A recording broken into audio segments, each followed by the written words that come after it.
Scott, think about this. Zellner was the incumbent, albeit for only 4 months. He is the Erie County Democratic Party chairman. He had outspent Rivera and had the full-throated support of political heavyweights like Governor Hochul and County Executive Poloncarz. Yet, he still lost. Rivera credited his victory to his ground game and the support of unions. Zellner, who stopped short of saying it was the reason for his defeat, made mention of mudslinging and negative campaigning by the Rivera camp. But both analysts we spoke with cite a surge among insurgents. These are candidates who enter races without their party's endorsement, especially Democratic Socialists or progressives who in a primary with lower turnout can be effective with the right organizational effort, leaving established candidates vulnerable. Democrats don't want party leadership running them and telling them what to do or being their elected officials. This is a really unique situation that Zellner's been in. And I think there was a little bit of a revolt. Any Democrat that denies that they have a serious problem within their party is in denial, and they're in denial at their own risk, because they're going to wake up one day and they're going to find that the party of their father and the party of their grandfather no longer exists. In fact, Democratic Socialists won several Democratic primaries over established party candidates across the state last night. This included the Democratic primary for the party nomination to succeed Rivera as the 149th District State Assembly member, where Karen Hoke, the party-backed candidate, lost to Adam Bojack, a Democratic Socialist, in what was a 3-candidate race. On your side of the newsroom, Dave McKinley, Channel 2 News. The best example of an open or, quote, jungle style for chaotic primary may be right now in the Los Angeles mayor's race, where the 2 top vote-getting candidates emerged for the general election as both Democrats, with the 3rd-place candidate, a Republican, now off the ballot. The result of a major Democratic voter edge in that California city, a scholarly assessment of the technique. The biggest pro that people come up with is that it allows more people to participate in the process, and that seems to be true empirically. You get higher levels of participation, more turnouts in open primary systems. The negative is that the parties have less in the way of control over the candidate selection, and so that has been something that people who think that the parties play an important role in winnowing the candidates. And here in New York State, Democratic Assembly member Robert Carroll of Brooklyn, who declined an interview with us about his own introduced Assembly Bill A90 for a, quote, ranked choice voting method for nonpartisan primary elections. So nothing he wanted to say, but a Republican political analyst claiming majority Democrats see this, along with public campaign financing and even-year local elections, as ways to increase their power. It really is a way of, if not putting the Republican Party out of business, it certainly puts them in Chapter 11. I'm not sure it's going to put the Republican Party even more out of business than they already are, if this is passed as it appears to be constructed. But the particular combination of reforms that seem to be at issue here does suggest that it would institutionalize even further a Democratic advantage. It's a hugely structural advantage for Democrats. It's not always going to work out for them. For example, again, in California, it didn't work out for them with the gubernatorial race because the Republican did finish in the top 2. So California voters will have a choice come November between a Republican and Democrat. Realistically, could it happen here in New York State? Well, historically speaking, New York has not been one to really push on this front very hard. Buffalo News was first to report this information gleaned from updated databases from both the state and federal governments. Humboldt House Rehabilitation and Nursing Center, Buffalo Center for Rehabilitation and Nursing, Seneca Healthcare Center in West Seneca, the Jenny B. Richmond Nursing Home, and Fiddler's Green Manor Rehabilitation and Nursing Center, the latter 2 located in Springville, are among those listed in the data released yesterday.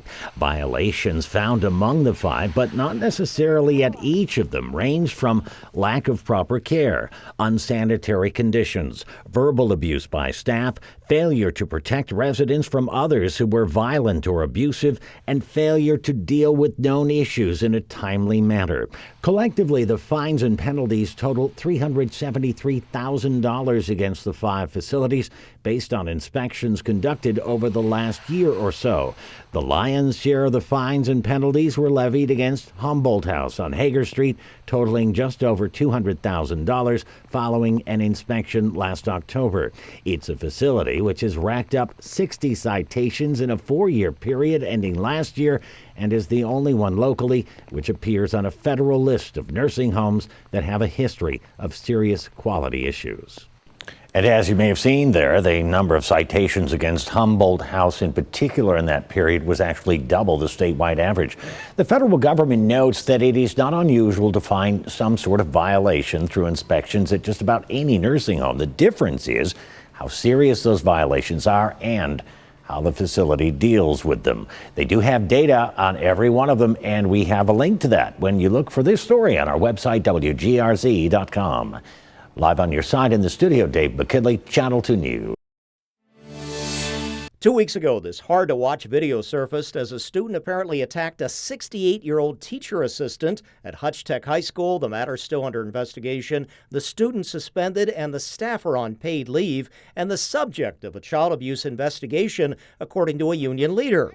Also last week, some apparent finger-pointing and outbursts among school board members during their meeting, which Channel 2's Nate Benson says went off the rails as he was observing. Then a decision to jump off board as member Cindy McEachin submitted her resignation with a stinging message saying this about the dysfunction: it's going to get worse and the board should be held accountable. Then noting a lack of transparency and a board avoiding difficult conversations and anything that would make them look bad, and then finally saying it's all unhealthy and not in the best interest of students and families, and really getting in the way of the superintendent from leading with his vision for the district.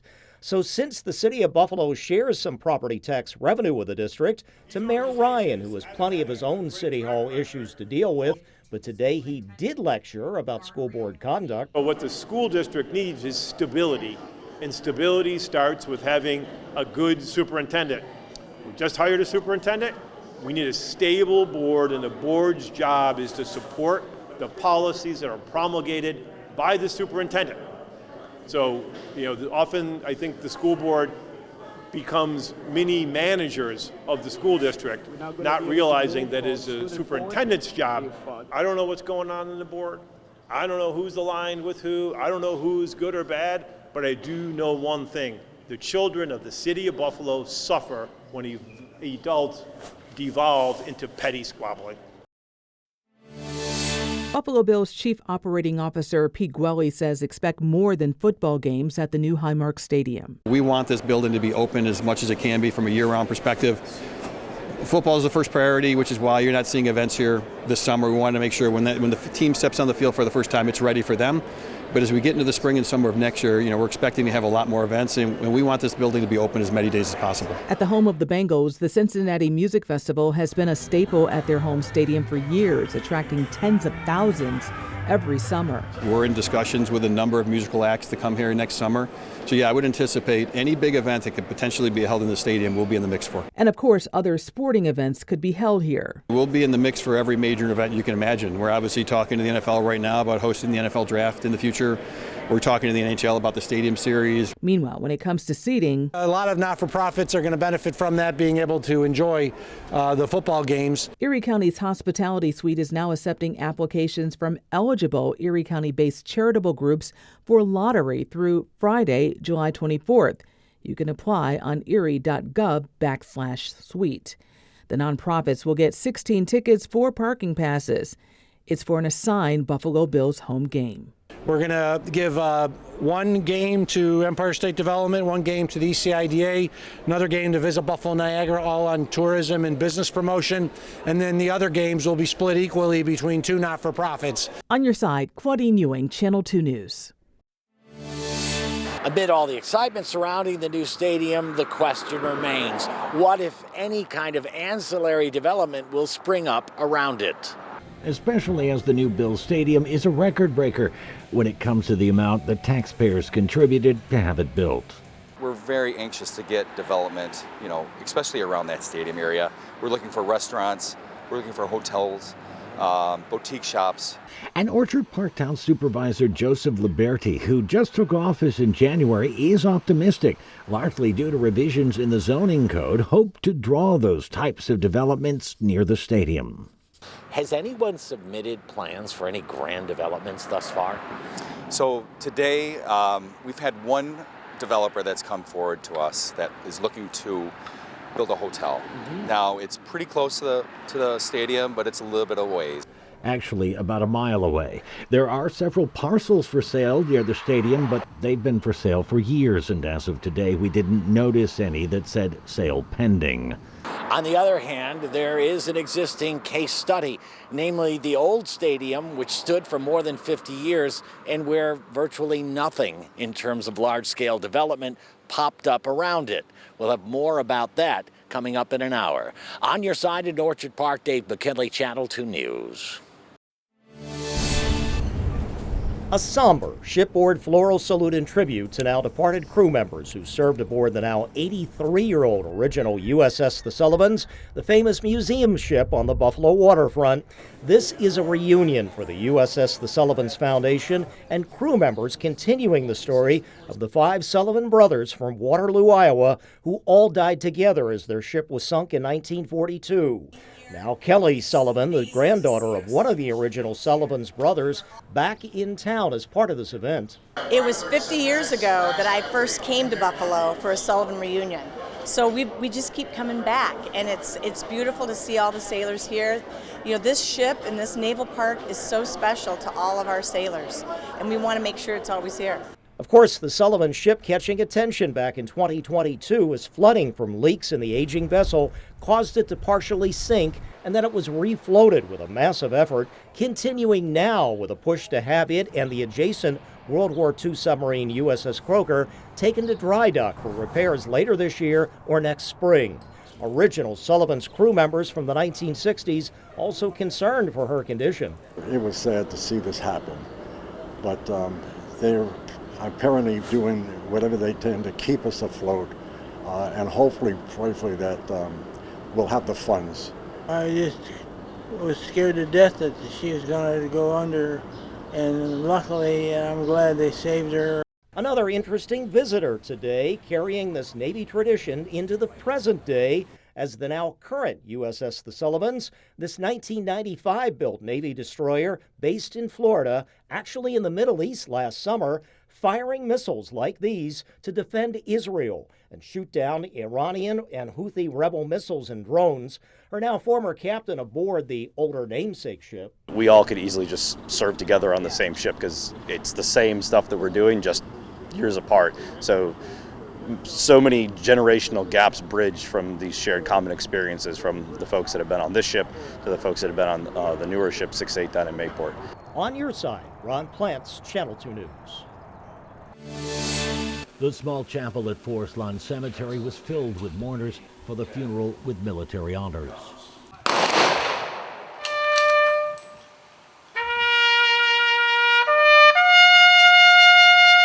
Bonzi, who leaves behind a wife whom he met while serving in Poland a few years ago, was killed on June 10th while on exercises in California when he was struck by a Bradley fighting vehicle. One friend who spoke at the service remembered him as someone who gave others the sense that they could accomplish things even if they lacked the belief in themselves that they could. Bonzi truly led by example. There were things that Bonzi was able to do that made the rest of us look like, if Bonzi can do it, I can do it, and he pushed you with that. Like, come on, man, I'm not special. Like, if I can do it, you can do it too. And so when he did that, it gave us the opportunity to say, there's a chance for us to also obtain peace and a sense of belonging the same way that he had found in the military. It's amazing today to hear everybody say about Adrian what we thought about him. It's just wonderful thing. Very, very comforting. Another remembered Bonzi as a true friend, the kind who could bring hard truth even if you didn't want to hear it, in a way that inspired. Before his wife was handed a folded American flag and delivered the words, "On behalf of the President of the United States and a grateful nation, please accept this flag as a symbol of our appreciation for your loved one's honorable and faithful service." Army Specialist Adrian Bonzi was 29. I think Buffalo got an absolute steal for that trade. Like, they got a 4th overall pick for this year, and I think it was a really good trade. With the NHL draft coming to Buffalo this weekend, Sabres fans are excited about the recent roster moves, including trading forward Alex Tuch, defenseman Bowen Byram, and forward Jordan Greenway. As a result of the Byram-Greenway trade, the Sabres now have the number 4 pick in the draft. I like making the team younger, getting a lot of younger players. We're a really young team. It'll make us better in the future. And I did love Tuch and Byram, but I don't mind getting really high trades for better players. Other fans are celebrating the Sabres general manager, describing his style as more aggressive than former GM Kevin Adams. Some hockey fans say they're encouraged by these changes. I'm super excited. I feel like Jarmo is doing all of the right things. They could draft at 4th overall, and I'd be happy with it. They could trade that for like an established center, an established winger to replace Tuch, like get some offensive skill on the team, but like they're in a great position to kind of do whatever they want and still be successful. Some Western New Yorkers say they're excited about the future of the team. We have like really great contracts for the guys that we do have that are staying, and I feel like, you know, kind of like the Bills extended the core with the Allen contract, it's like we're now extending the Sabres core to be 6-7 years out. High school graduation is a moment to remember forever, but those who know Micah Trammell Ali and his family know that Depew's graduation tonight has a bittersweet touch. Is stage 4 osteosarcoma. This is the beginning of his whole future, and that all has to be put on pause to overcome this, which I know he's going to. The 17-year-old was diagnosed with stage 4 osteosarcoma, a form of bone cancer. It happened in January when he felt pain in his knee while doing what he loves, representing number 3 for the Depew High School basketball team. It's something that no kid graduating high school should have to go through, or their family. To help relieve the emotional and financial burden of chemotherapy treatments and surgeries, the Depew Lancaster Boys and Girls Club stepped in with a fundraiser this afternoon. There's no place to live than Western New York and Buffalo when it comes to things like this. Every community pitches in. Yeah, Mike is a great dude, you know, one of our favorites here, so we got to take care of him. The Depew community showed out to donate money directly to Micah and his family in an afternoon full of games and food. Insurance agency Insurably donated 250 hot meals free to municipal workers in the area to bring in more of the community. Support Mike is such a great cause, so just wanted to come show support. On top of today's fundraiser, there will be a 3-on-3 basketball tournament in July to support Micah through the sport he loves. An osteosarcoma diagnosis is a difficult battle, but with the community by his side, Micah will carry the strength and prayers of hundreds on this long road ahead. On your side in Depew, more of On Channel 2 News. Behind every person picked to light the torch, there is a story. But this is a story about two people, Eve Holberg and her husband Doug Sherman. And among the many bonds they shared was one that developed several years ago, the Ride for Roswell. You know, I was sort of familiar with the Ride for Roswell. I think you'd have to live under a rock in Buffalo not to be familiar with it. But I'd gone on a bike ride on the day of the Ride for Roswell that first year. And my friend Ellen said, well, if you were going to ride your bike anyhow, how come you didn't do the Ride for Roswell? And I thought, yeah, how come? And that's how we got involved. And, you know, we knew that fighting cancer was a cause that we could support. Due in no small part to another striking similarity between the two. Well, first of all, we were struck by just the odd coincidence that we would both get the same cancer, almost 10 years apart. Doug's came first, diagnosed with colorectal cancer in 2000. He was diagnosed at, you know, a pretty young age. He was in his 40s. His cancer was cured, you know, chemo, radiation, and then major surgery. But then I got my diagnosis. My first cancer was 17 years ago. I was diagnosed with stage 2 rectal cancer. Then in 2015 and 2018, I had lung cancers. That's a lot of cancer. It is a lot of cancer. I was pretty confident that none of it was going to kill me, or at least not right away. After all, by the time of her last diagnosis, Doug had survived for nearly 2 decades. And you can say, why me? And rail at, beat your chest and rail at the gods. Or you can say, well, why not me? Like, let's not freak out. Let's not lose our minds. Let's hunker down and go to war.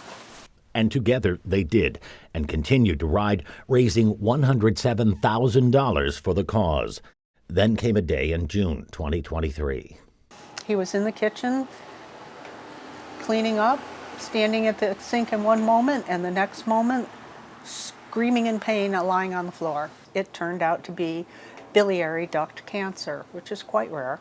He had a major operation, and we were very optimistic that they got it, and he did a round of chemo, and then we found out that it had metastasized.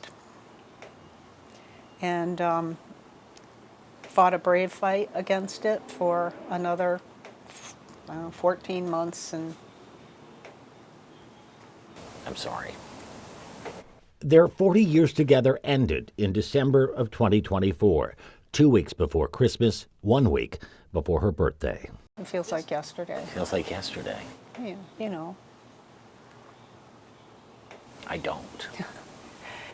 It still feels so fresh and raw, and still feels so new. She survives him now, cancer-free. As far as I know. Well, you're much too busy to have it again. Oh, we'll tell cancer that. Well, I think you got too much to do. I do. Starting with lighting that torch. How's that strike you? I was going to say like a match. Sorry. It's an incredible honor, and it's something that I am using to honor my late husband and his cancer journey, and something that I hope will help us raise awareness and money to fight cancer. And after lighting the torch, she'll bike the Peloton and the 44-mile Niagara Falls route with Doug in her heart, appreciative of the years they had together and the ones they might not have had were it not for the work done here. Nobody wants to need a cancer hospital, but if you do, Roswell Park is the place.